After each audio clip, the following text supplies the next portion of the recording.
আসসালামু আলাইকুম রহমতুল্লাহ। দেখবেন যত উগ্রতা, সন্ত্রাসী কর্মকাণ্ড, যত জাহিলিপনা, যত গুড়ামি, যত নষ্টামি, যত নোংরামি পৃথিবীতে সংগঠিত হয়, তার পেছনে যেটা দায়ী থাকে সেটার নাম হলো প্রিজুডিস সুপারস্টিশনস, অর্থাৎ গুড়ামি। মানে আমিত্ব ফলানোর, আমি মানে আমি সব, আমি হত্যাকর্তা, আমার হাতে ক্ষমতা, মানে আমি আমি সব কিছু, এই আমিত্ব ফলানোর ফল। এটি দেশ, সমাজ, গোষ্ঠী, পরিবার ধ্বংস করার জন্য এনাফ। এর বাইরে আর কোনো কিছুর দরকার হয় না। তো বাংলাদেশের ঠিক ওই আমিত্ব ফলানো, গোঁড়ামি, কুসংস্কারাচ্ছন্ন একটা দেশে পরিণত হয়েছে। যখন যে ক্ষমতায় চলে আসে তখন সে তার আমিত্ব, সে তার ক্ষমতার দম্ভে এতটাই অন্ধকার হয়ে যায় যে সে কিভাবে ক্ষমতায় এসেছে, কোথা থেকে এসেছে, কোন পলিসিতে এসেছে, যাকে পতন ঘটিয়ে এসেছে তার কি ত্রুটি ছিল, এসব নিয়ে ভাবার সময় থাকে না।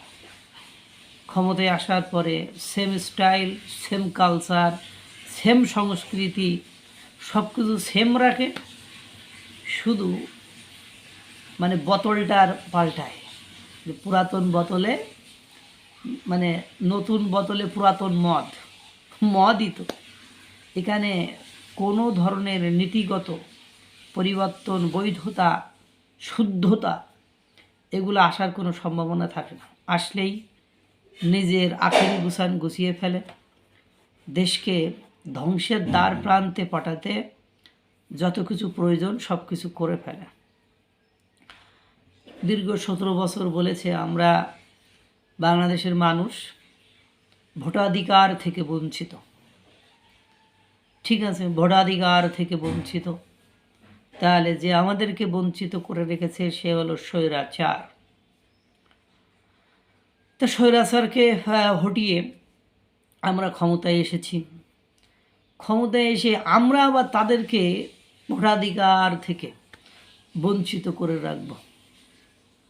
তা আমরা তাদের জন্য যে যে যে কারণগুলো দেখাচ্ছি যে তারা স্বৈরাচার ছিল, তা আমরাও যে আচরণগুলো করছি, সাংবাদিক মঞ্জুরুল আলম পান্না ভাই মানে জামিনে মুক্তি পেয়েছেন, তিনি বাইরে আছেন।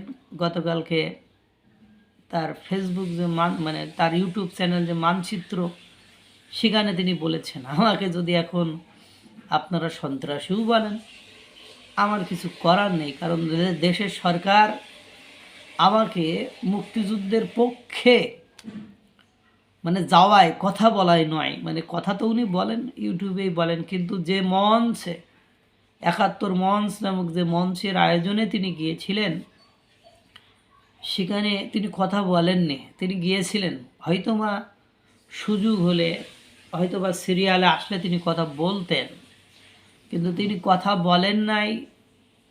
বলার আগেই তাকে গ্রেপ্তার করা হয়েছে এবং তাকে সন্ত্রাসী মামলায় ২.৫ মাস তার পরিবার পরিজন থেকে পৃথক করা হয়েছে বা পৃথক রাখা হয়েছে।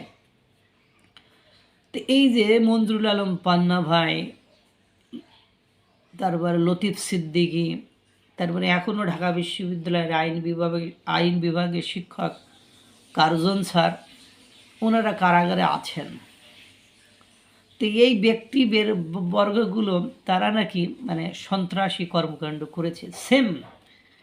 এই সেম কারণেই তো আমরা বা বাংলাদেশের জনগণ হাসিনা সরকারকে স্বৈরাচার বলত। আপনি কি করলেন? আপনি আসার পরে আপনি in a legal sense, in a legal way আপনি চলবেন, মানে সেটার জন্য যে অপরাধ করেছে সে অপরাধী, যে অপরাধ করে নাই প্রতিষ্ঠান, সংগঠন, এগুলো কখনো অন্যায় করে না। অন্যায় করে এই প্রতিষ্ঠানের ব্যক্তিবর্গ। যেমন আপনারা দেখেন পুরো বাংলাদেশে মানে ইসলামপন্থী রাজনৈতিক দলের, ইসলামপন্থী গোষ্ঠী, ইসলামপন্থী সংগঠন তারা অপরাধ করে না।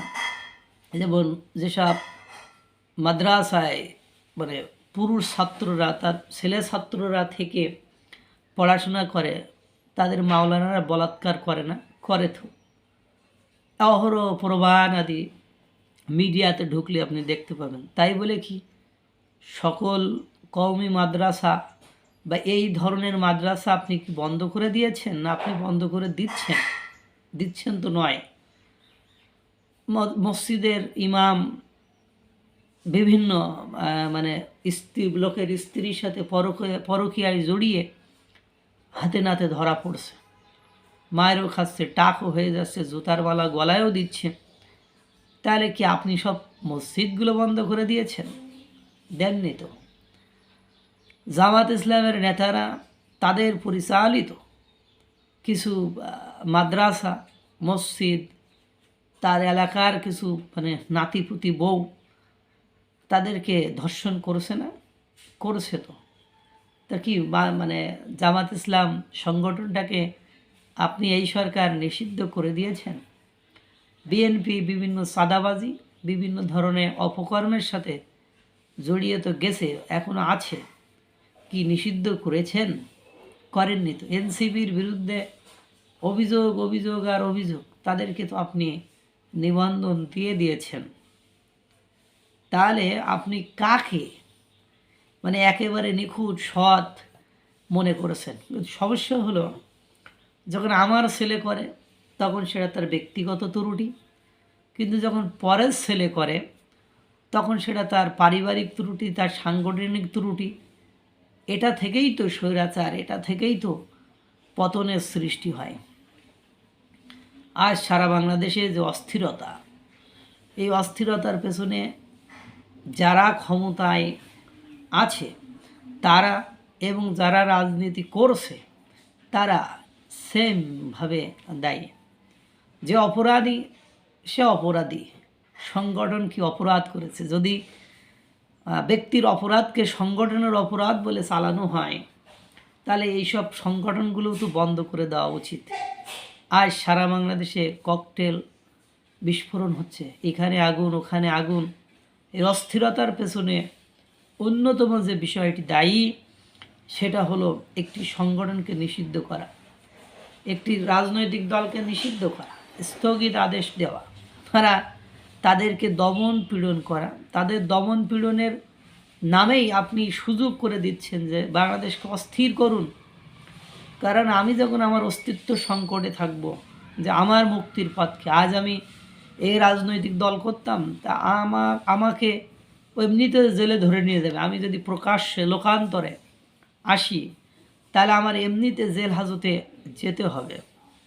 তা আমাকে যেহেতু এমনিতেই জেল হাজতে যেতে হবে, তা আমি যদি এই আন্দোলন করে, এই মিছিল করে, এই মিটিং করে, এই সন্ত্রাসী কর্মকাণ্ড করে অস্থিরতা সৃষ্টি করতে পারি, তাহলে আমার রাজনৈতিক দল তারা যদি কোনোভাবে ক্ষমতায় আসতে পারে তাহলে আমি মুক্তি পেয়ে যাব। আর যদি না আসতে পারে, বছর কি বছর আমাকে আমার পরিবার, আমাকে আমার মা, সন্তান, বাচ্চা, মানে স্ত্রী, তাদেরকে রেখে আমাকে পলাতক হয়ে ঘুরে বেড়াতে হবে। তাহলে সুযোগ তো আপনারাই করে দিচ্ছেন, পরিবেশ তো আপনারাই নষ্ট করেছেন, শুধু বুঝতে চাচ্ছেন না। ওই যে মানে রেভেন্সিভ, প্রতিহিংসা পরায়ণ, মানে আমরা প্রতিহিংসা পরায়ণ হলে শত্রুতা বাড়ে।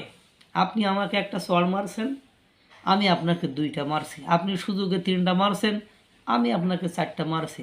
দেন মানে টর্চার কিন্তু বাড়তেই থাকবে, সুযোগ কিন্তু বাড়তেই থাকবে।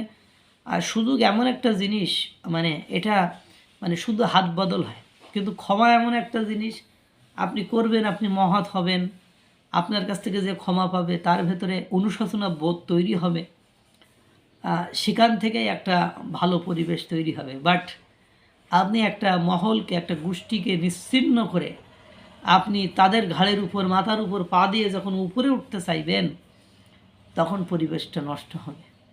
তো ইচ্ছাকৃতভাবে দেশকে অস্থিতিশীল করার জন্য একটি রাজনৈতিক দলকে আপনারা নিষিদ্ধ করেছেন, যাতে করে দেশ আর কখনো আলোর মুখ না দেখে, দেশ আর কখনো ভালো না হয়, দেশ যাতে দিন দিন অতল গহ্বরে মানে অবনতির মানে চরম লেভেলে পৌঁছে যায়, সেই কর্মকাণ্ড নিয়ে যখন আমি আপনি সকলেই ব্যস্ত, তখন অন্যেরা দোষ দিয়ে লাভ নেই, আমরা আমাদের ভাগ্যকেই দোষ দিতে হবে, কিচ্ছু করার নেই।